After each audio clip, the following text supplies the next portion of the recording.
Quem é que não gosta de histórias misteriosas, recheadas com fatos estranhos que nem mesmo os mais céticos conseguem explicar? Foi pensando nisso que reunimos neste vídeo 4 acontecimentos bizarros que, apesar de terem sido avaliados minuciosamente por inúmeros cientistas, jamais foram explicados completamente. No vídeo de hoje, você vai conhecer um pouco mais sobre este assunto. Agora, os 4 eventos históricos que não podem ser explicados.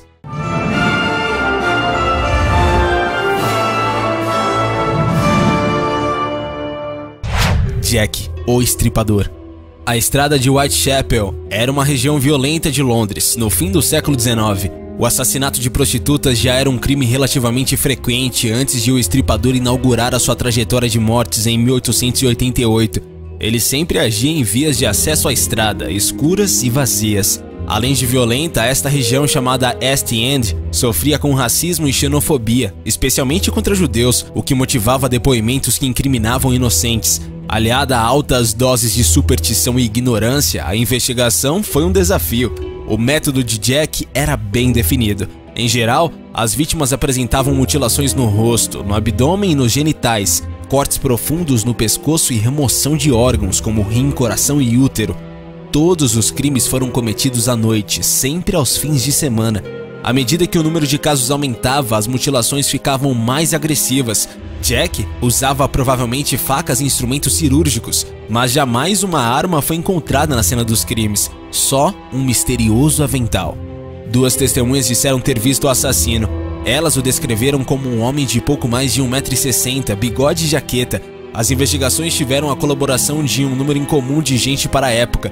Mais de 2.000 pessoas prestaram depoimento, mais de 300 foram investigadas e 80 foram detidas para interrogatório. Mas como os procedimentos forenses da época eram pouco precisos, sem contar o talento do assassino e o contexto violento e supersticioso da região, o caso jamais foi concluído. As investigações terminaram em novembro de 1891 e ninguém sabe. 3 suspeitos oficiais foram investigados e uma penca de teorias surgiu desde então. Epidemia da dança. Se você acha inconcebível a ideia de uma pessoa conseguir dançar por 24 horas em uma festa rave, você vai ficar chocado com essa história. Na França, no século XVI, uma estranha e misteriosa praga assolou o lugar. Tudo começou quando uma mulher chamada Frau Troffea começou a dançar vigorosamente nas ruas da cidade. Não havia música e nenhuma razão. Ela simplesmente estava dançando e dançando. Segundo o relato, 5 dias se passaram e ela ainda estava dançando. Isso obviamente assustou as pessoas, afinal, por que aquilo estava acontecendo? O tempo foi passando e mais pessoas se juntaram à mulher. No 6º dia de dança, ela havia falecido simplesmente por exaustão, porém, ainda haviam mais 34 pessoas dançando ao lado do cadáver. As pessoas começaram a ficar bastante preocupadas com isso. E se você tá achando isso estranho, bom, ao final de um mês, já haviam 400 pessoas reunidas na dança frenética. Muitas delas simplesmente desabavam e faleciam. Ali mesmo, no local, foi relatado que 15 cidadãos estavam morrendo por dia devido à exaustão, ataques cardíacos e desidratação. O governo estava completamente perdido e as pessoas extremamente assustadas. Foi quando tiveram uma ideia. Não se sabe bem qual é a razão do ocorrido, mas acredita-se que seja devido a uma psicose induzida por estresse. Isso se deve ao fato da população estar passando por diversos problemas como fome, doenças e pobreza. Devido a um nível extremamente elevado de estresse, muitas pessoas começaram a desenvolver doenças mentais. Isso resultou em um grande número de pessoas sofrendo alguma condição psicológica grave, que se misturou também com especulações supersticiosas da época. O que acontece é que só se tem hipóteses do que pode ter acontecido. Após 4 meses de dança frenética e inúmeras mortes, as pessoas finalmente cessaram seus movimentos e voltaram para suas casas.